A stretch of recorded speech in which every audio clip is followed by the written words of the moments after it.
Buntag sa spotlight ang mga kapuso ning pagsud sa buwan sa Hunyo nanunga-tunga naman kita sa tuig 2021. Kumusta naman ang estado sa panginabuhian, trabaho o panalapi sa atong mga kaigsuunan? Unsay ang ayang buhato nato aron mas mulambo pa ang kwarta nga atong gihuptan?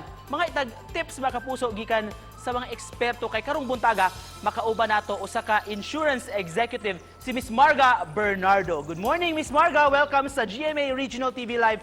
Kumusta ka karong buntaga, ma'am? Good morning, Sir Nico, and good morning sa atong mga kapuso no, nga televiewers. And okay kaayo po nung buntaga. And thank you very much for having me. Thank you so much for joining us, ma'am. We're the second half na sa year ni pagsud nato sa buwan sa June. Admittedly, last year we were caught off guard ani pagkahitabo sa pandemya, ma'am. Karon, makaingon bata nga mas andam na ang mga Pinoy sa paghandle sa ilang finances, labi na kay ubay-ubay good ang mga challenges nga atong giatubang karon.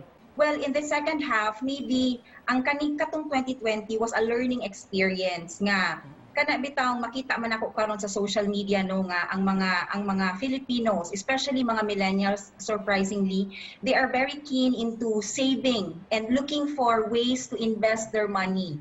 Kay they are very into their goals and they wanted to reach their goals. So ingon ana ako nakita sa social media. But in terms of financial sufficiency, no, Sir Nico, even before pre-pandemic time, we had this survey. Nag-survey ni Sir Unya.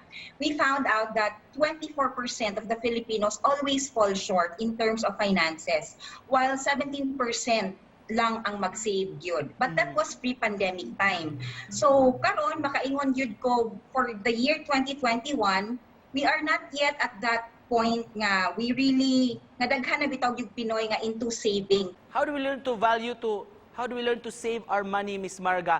Kay moingon ang uban nga murag lisod-lisod man nga mag-save kag kwarta kay igo-igo ra gyud pod. Regardless actually Sir Nick kung gamay imuhang sweldo, dako imuhang sweldo, but ang mo matter yun is how you are using your money or how you are spending your money. Because at the end man, it's not really how much you are earning, it's how much you are actually keeping. And also one more thing also Sir Nick, no, since naa na magyuan nga opportunity, ang katong wala last year, ang kulang was that nakalimot ta og prepare for emergency fund. Which is very, very important.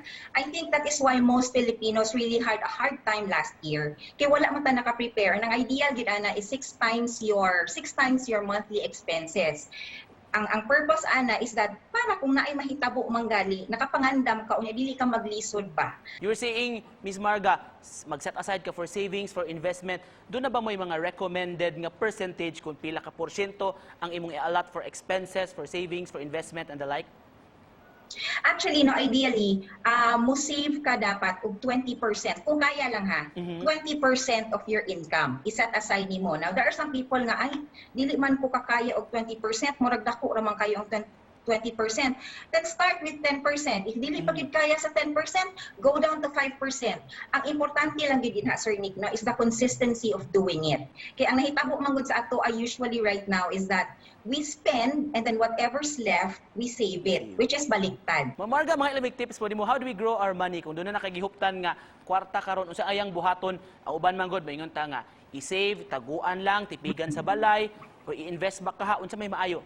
Naana ko yung makita nga kanang mga instruments where you can invest in stocks. It also depends on the risk that you can actually tolerate. Kaya depende man na nimo kung conservative ba ka, medyo aggressive ba ka in terms of investment. So naay stocks, naasa tay mutual funds, and naasa instruments where you are protected at the same time naasa investment component. So naiingon ana nga mga avenue. To cap this off, Miss Marga, kung doon na kayo ipaabot nga mensahe sa itong mga kapuso nga nagtanaw ro buntaga. Ang ako alang yun no is usa lang yun. Ang very practical right now is keep your money, you save your money, look for venue where it can grow your money and stay healthy. Daghan kayong salamat sa paghatag na kay gayunan karong buntaga. We learned a lot from you. Mga kapuso, Insurance Executive si Miss Marga Bernardo. Salamat, Ma'am Marga! Thank you very much, Sir Nico. Thank you.